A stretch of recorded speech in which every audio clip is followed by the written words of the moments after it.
सुधा समाधान।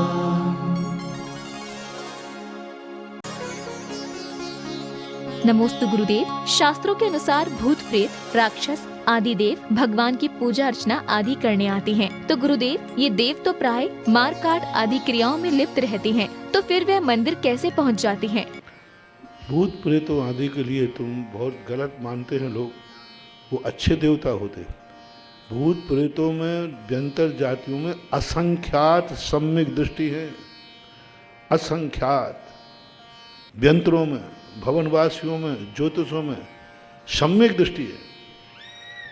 कोई बिरले लाखों करोड़ों देवताओं में कोई एकाध देवता कभी किसी को शापानुग्रह शक्ति से लेकर प्रभावित करता है, वो भी पूर्व भाव के बैर भाव के कारण, कुचित कचादित कौतूहल के कारण। लाखों करोड़ों में बल्कि अरबों में कोई एकाध देवता गड़बड़ करता है, बाकी उनकी भी देवगति का उदय होते हैं, वे भी दिव्य अपना जीवन व्यतीत करते हैं। भवनवासी व्यंतर ज्योतिष ये सब बुरे नहीं होते, बहुत अच्छे हैं। इनके नाम हैं भूत पिशाच आदि, इनकी कुछ ऐसी इनकी नाम कर्म के उदय से इनके नाम ऐसे पड़ गए, लेकिन वो देव हैं। भूतों में असंख्यात सम्यक दृष्टि, पिशाचों में असंख्यात सम्यक दृष्टि, राक्षसों में असंख्यात सम्यक दृष्टि। ये राक्षस हैं नहीं, इनमें भी सम्यक दृष्टि होते हैं। और ये जिनेंद्र भगवान की पूजा करते हैं। इनको समोषण में अलग से सभा मिलती है, समोषण में इनका स्थान होता, अलग से सभा होती है। व्यंतरों की सभा अलग है, ज्योतिषियों की सभा अलग है, भवनवासियों की सभा, इनकी सभा होती है। बहुत अच्छे लोग होते हैं, उच्च गोत्र नाम कर्म का उदय होता है, तेजोलेस्या वाले होते हैं। तेजोलेस्या वाला व्यक्ति ज़्यादातर ऐसे कार्य नहीं करता है, क्योंकि देवताओं की पीतांतलेस्या पीतलेस्या होती है। कुचित कदाचित तो देखो आप मनुष्यों में भी सभी मनुष्य अच्छे होते क्या? कोई एकाध तो गड़बड़, हजारों लाखों में कोई एकाध गड़बड़ निकलता है, ऐसा मानना चाहिए। नरक में भी सारे व्यंतर लोग भिड़ाने नहीं जाते। अम्बावरीश नाम के जो देव होते हैं उनमें भी असंख्यात सम्यक दृष्टि हैं। बहुत कम कुचित कदाचित कभी थोड़े से देव नरकों में जाते हैं। बादातर व्यंतर आदि नरकों में समझाने के लिए जाते हैं। अच्छा। भिड़ाते बहुत कम लोग देव हैं, कुचित कदाचित उनको कौतूहल हो जाता है, ऐसा मानना चाहिए। नमोस्तु गुरुदेव। श्रमण संस्कृति संस्थान को स्थापित करने का मूल उद्देश्य क्या था? वहाँ पहला रूप धार्मिक रूप से उनको संस्कारित करना, लौकिक ज्ञान के साथ। गणेश प्रसाद वर्णी ने जब अपना कार्य शुरू किया था, उन्होंने लौकिक विद्याओं को मुख्यता नहीं दी थी, सीबीएसई आदि को मुख्यता नहीं दी थी। उन्होंने जो खोला था स्यादवाद महाविद्यालय, और जहाँ जहाँ खोले थे उन्होंने शास्त्री और आचार्य बनाने के लिए खोले थे। चाहे वो बरुआ सागर हो, चाहे वो सागर हो, चाहे यहाँ ये जबलपुर हो, ये सब के सब कटनी हो, कटनी में सबके यहाँ धार्मिक पढ़ाइयाँ होती थी, शास्त्रीय आचार्य होते, बीए बीएससी के लिए नहीं। और उसके माध्यम से विद्वान तैयार होते थे। आज गुरुकुल तो बन रहे हैं, लेकिन उनमें विद्वान तैयार नहीं हो पाते। उसमें कोई इंजीनियर तैयार होगा, कोई डॉक्टर तैयार होगा, कोई लोग, लेकिन शास्त्रीय आचार्य नहीं होते। तो सांगानेर के अंदर इस बात को ध्यान रखा गया, तो एक जूनियर और एक सीनियर। तो जूनियर छात्रों के लिए सांगानेर ने खुद खनिया धाने को चुना, और खनिया धाने के अंदर स्वयं की ज़मीन लेकर के वहाँ पर एक संस्थान की स्थापना की, जहाँ पर 6ठी क्लास से लेकर 10वीं तक के लोगों को अध्ययन कराया जाता है। और वहाँ वही पारे जो धार्मिक पढ़ाइयों का रूप बनता है, उसी की एक कहना चाहिए पहली प्रारंभिक भूमिका है। अभी कुछ कोरोना के कारण से कुछ डिस्टर्ब हुआ, वहाँ पर ब्रह्मचारी वो स्नातक वहाँ प्राचार्य के रूप में नियुक्त हैं, सांगानेर से ही हैं। और अभी इस साल उसको बहुत जोर शोर के साथ अच्छा किया जा रहा है। तो वहाँ पर जूनियर छात्र तैयार किए जाते हैं, फिर 10वीं के बाद 11वीं कक्षा में सांगानेर में स्थान दिया जाता है। सांगानेर में 5 साल पढ़ते हैं और वहाँ कितना हुआ, 6वीं 7वीं 8वीं 9वीं और 10वीं। 5 साल खनियाधाना में पढ़ना है विद्यार्थी को और 5 साल सांगानेर में पढ़ना है। 10 साल में विद्वान तैयार हो जाते हैं जैसे ये साथी, और 2 साल और पढ़ लें तो आचार्य हो जाते। यानी 12 साल का ये श्रमण संस्कृत संस्थान का कोर्स है। इसलिए खनियाधाने के अंदर जो बच्चे अपनी ज़िंदगी को संस्कारवान करना चाहते लोग, ये मत समझना कि खनियाधाना और सांगानेर से पढ़ने वाले लोग पंडित ही बनते हैं, नहीं। लेक्चरर, सरकारी प्रशासनिक, आईएएस आईपीएस आदि इन सब की परीक्षा ने दे। मतलब वहाँ की जो शास्त्रीय आचार्य की डिग्री है वो एमए एमएससी के बराबर की डिग्री मानी जाती है। फर्क इतना है कि यहाँ धर्म भी पढ़ाया जाता है और लौकिक शिक्षा भी पढ़ाई जाती है।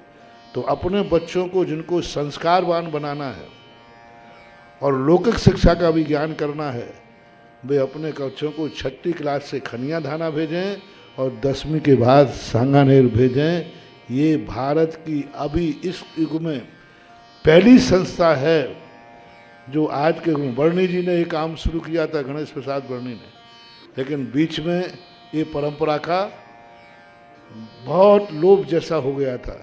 लेकिन अभी जयपुर से और खनियाधाने से ये प्रारंभ किया जा रहा है। आज प्रसंग आ गया ये, तो ये वर्णी गुरुकुल है। वर्णी गुरुकुल में लौकिक विद्याओं को, लौकिक सीबीएसई आदि की तैयारी कर रहे हैं। लेकिन गणेश प्रसाद का वर्णी गुरुकुल तो तभी माना जाएगा जब यहाँ शास्त्री और आचार्य की क्लासें लगाई जाए, शास्त्रीय आचार्य की क्लासें लगाई जाए और संस्कृत विद्यालय में उनका पठन पाठन हो, तो वर्णी गुरुकुल कहलाएगा। अकेला वर्णी गुरुकुल नाम लेने से वर्णी जी का उद्देश्य पूरा नहीं होगा। हम वर्णी गुरुकुल पे बुलवाना चाहते, महाराज बोलो, तो मैंने सब देखा। मैंने कि मैं क्या पे बोलूँ, ये पे बोलूँ कि यहाँ आओ और सीबीएसई पढ़ो। शास्त्री और आचार्य की क्लासेस चालू होना चाहिए। और ऐसी बात नहीं कि छात्र नहीं ही हैं, बस इतना है कि उनसे थोड़ा सा इनकम कम होगी, सीबीएसई इनकम थोड़ी ज़्यादा हो जाती है, इनकी फीस तुम ज़्यादा लेते हो। अब खनियाधाने में देखो, इंग्लिश पढ़ने वाले छात्रों को भी वहाँ इसलिए रखा कि कम से कम जो व्यक्ति इंग्लिश ही पढ़ना चाहते हैं तो कम से कम संस्कारवान तो हो। अब इंग्लिश में पढ़ने वाला उसी क्लास के छात्र की 30,000 फीस है और हिंदी में उसी क्लास में पढ़ने वाले छात्र की फीस 12,000 है। तो कमेटी किसको मान्यता देगी? अध्यक्ष जी। वो 30,000 वाला ठीक है। तो अब पैसे की तरफ ना देखें। सारा सांगानेर संस्थान 5 साल निःशुल्क पूरी पढ़ाई करा करके विद्वान तैयार करते हैं आज का युग। इसलिए अब रवि के प्राचार्यत्व में बहुत अच्छा वहाँ का जो जूनियर श्रमण संस्कृत संस्थान है वो पुनः जीवित हो रहा है और अपने बच्चों को वहाँ भेजना। नमोस्तु गुरुदेव, अपने नगर के मंदिर के ट्रस्टी बनने और तीर्थ क्षेत्र के ट्रस्टी बनने में क्या अंतर है? हर चीज की ताकत अलग अलग होती है। तुम्हें एक क्षेत्र में ही प्रसिद्धि चाहिए है कि सारे भारत में? तुम्हारा नाम तुम्हारे मोहल्ले में रहे कि पूरे शहर में? तुम्हारा नाम पूरे शहर में रहे कि पूरे प्रांत में? पूरे प्रांत में तुम्हारा नाम रहे कि पूरे देश में? पूरे देश में तुम्हारा नाम रोशन हो कि विश्व में?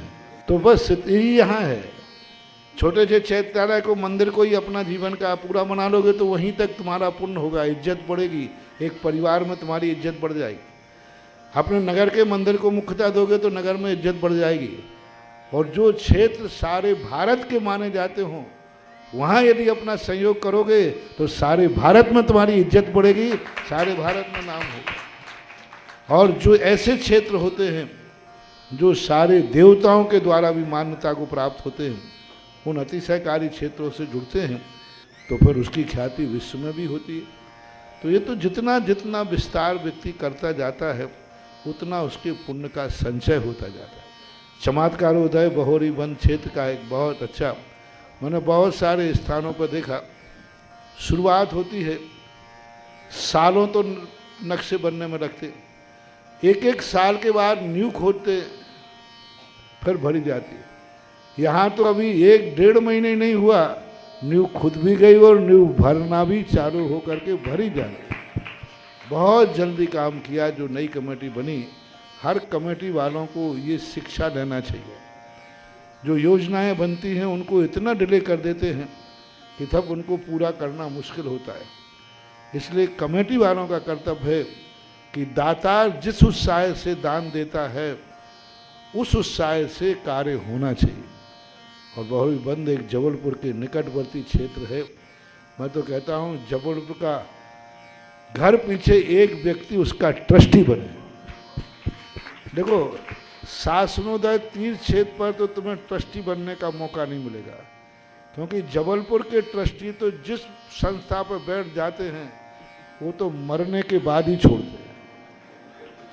और मरने के बाद छोड़ते नहीं है, अपने छोरे को बैठाल के जाते हैं, अपने व्यक्ति को। तो यहाँ का पैटर्न तो बहुत विचित्र है। जो जिस संस्था पर बैठा है वो गणेता सांप बन, वो छोड़ने की कल्पना भी नहीं करता, भाव भी नहीं करता कि मैं कभी इसको छोड़ूं और नए लोगों को मौका दूं।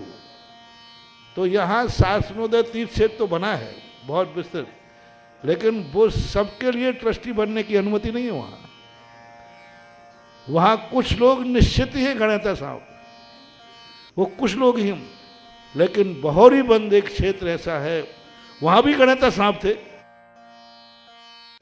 लेकिन अभी हमारे जाने के बाद उन लोगों ने बहोरी बंद सारे विश्व के लिए खोल दिया, सारे भारत के लिए खोल दिया। हर भारत का कोई भी नागरिक ट्रस्टी बन सकता है, अध्यक्ष मंत्री बन सकता है। हर व्यक्ति कोई भी हो, कहीं का भी हो, कोई पाबंदी नहीं, चारों दिशाएं खोल दी। और जैसे इन लोगों ने ये किया बहुत बड़ा, और मैंने कहा था ना, आपके राजा बाबू ने सबसे पहले क्षेत्र के विकास के लिए कहा, मैं पीढ़ी दर पीढ़ी, उनके पिताजी बाबूलाल हैं, बाबूलाल जी थे, उनसे उनका पद चला रहा था। उन्होंने कहा कि नहीं, क्षेत्र के विकास के लिए मैं अपने पद का परित्याग करता हूँ। तो बहोरी बंद वालों ने जो अपने संकुचित क्षेत्र को सबके लिए खोल दिया और हर कोई व्यक्ति ट्रस्टी बन सकता है।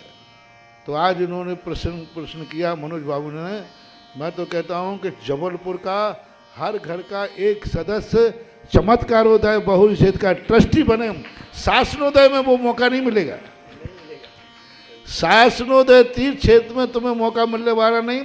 तुम तो जाओ, बाबा जी के दर्शन करो, आरती करो, भक्तांबर पढ़ो, चुपचाप घर वापस आ जाओ। लेकिन शासनोदय तीर्थ से, चमत्कारोदय तीर्थ से जाओ, वो सारे जगत के लिए खुला है। सारा जगत, कोई भी व्यक्ति उस मंदिर की शुद्ध आमना को प्राप्त करता हुआ ट्रस्टी बन सकता है। मेरी तो भावना है भारत के जितने प्रसिद्ध क्षेत्र हैं ये सारे विश्व के लिए खोल दिए जाएं। बस दिगंबर जैन हो और मंदिर की आमना को मान लो, मंदिर की आमना निश्चित कर दो। मेरे मंदिर के नियम ये हैं, इन नियमों को मानने वाला जो भी व्यक्ति हो, हर व्यक्ति ट्रस्टी बन सकता है, हर व्यक्ति पदाधिकारी बन सकता है, हर व्यक्ति जीवन में सेवा को दे सकता है। मंदिरों को, तीर्थ क्षेत्रों को अपनी बसियत मत बनाओ, पीढ़ी दर पीढ़ी बसियत मत बनाओ। जिंदगी में, आज सुबह ही मैंने प्रवचन कहा था, अच्छे व्यक्ति कभी अपनी जिंदगी में किसी संस्था के ट्रस्टी पद पर रह के न मरे, मरने के पहले त्याग पत्र दे दें, तभी सदगति है। तो बहोरी बंद की एक विशेषता, जो आपने प्रश्न किया ना कि जबलपुर वाले कह रहे कि हमारे यहाँ भी तो तीर्थ क्षेत्र है शासनोदय, तो वो शासनोदय तीर्थ क्षेत्र है, लेकिन उसमें तुम्हें ट्रस्टी बनने का अधिकार नहीं है। लेकिन चमत्कारोदय तीर्थ क्षेत्र में कोई भी बच्चा लेकर के कोई भी व्यक्ति ट्रस्टी बन सकता है। ये विशेषता बहोरी बंद की आसपास की समाज ने उदारता दिखाई। आज उसका नाम मैंने चमत्कारोदय तीर्थ क्षेत्र दिया है। नमोस्तु गुरुदेव। कहते हैं कि दुश्मनी तो करो लेकिन दोस्त बनने की गुंजाइश भी रखो, पर अक्सर ऐसा होता है कि दुश्मनी इतनी जम के होती है कि बोलने की भी गुंजाइश नहीं होती। गुरुदेव, ऐसे में मन की कठोरता को कोमलता में कैसे बदलें? एक सठ होते हैं, दुर्जन होते हैं, वे लोग कभी अपनी दुश्मनी नहीं छोड़ते, लेकिन जो सज्जन होते हैं उनसे भी दुश्मनी होती है, लेकिन कभी मौका पड़ने पर दुश्मनी मित्रता में भी बदल जाती है। और ऐसी स्थिति को लेकर के कभी भी कोई भी दुश्मनी करो तो कम से कम इतना करना कि क्षमा वाणी पर क्षमा मांग सको। कभी यदि आलोचना का परिणाम आए तो क्षमा मांगने का भाव हो जाए। तो ज्ञानी व्यक्तियों में भी दुश्मनी होती है, लेकिन वो ज्ञानी व्यक्तियों की जो कसाई होती है वो बहुत कम होती है। एक डामल के आकार की कसाई होती है, तो एक बार पड़ जाए वो कपड़े को फाड़ के ही। और एक ऐसी होती है गृहस्थों की जो कि हल्दी के समान होती है, कभी थोड़ा सा मिट्टी के तेल के समान होती है, थोड़ी सी धूप मिल जाए तो उड़ जाती है। ऐसा ही होना चाहिए। बाकी अज्ञानियों के लिए तो अपन क्या कह सकते हैं। नमोस्तु गुरुदेव। आज उच्च शिक्षा के नाम पर बच्चे केवल डिग्री पाने की कामना रखते हैं, तो गुरुदेव इसमें जैन धर्म किस प्रकार अपना योगदान दे जिससे कि उनकी मानसिकता परिवर्तित हो और वे पूर्ण मनोयोग से अपना पाठ्यक्रम पूर्ण करें? अंग्रेजों की ये दुर्नीतियों ने ये सारा किया है।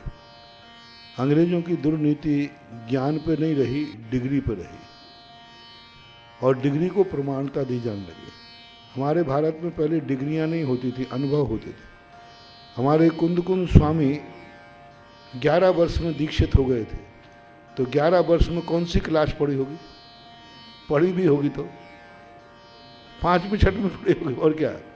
उतने पढ़ने के बाद भी इतने महान ग्रंथ लिखे तो उनकी प्रमाणिकता होती थी।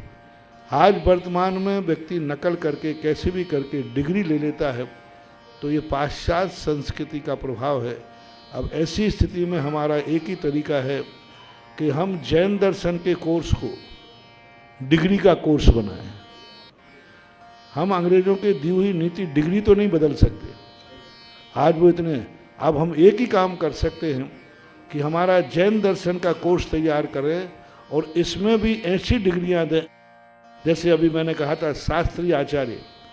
अब शास्त्रीय आचार्य में धर्म पढ़ाना है, लेकिन उसको शास्त्री की डिग्री दिला करके उसको बीए के बराबर समकक्ष खड़े करना है। आज विज्ञान की हवा को हम बदल नहीं सकते हैं, लेकिन उन हवाओं में हम अपने धर्म का संस्कार दे सकते हैं। यही तरीका। सुधा समाधान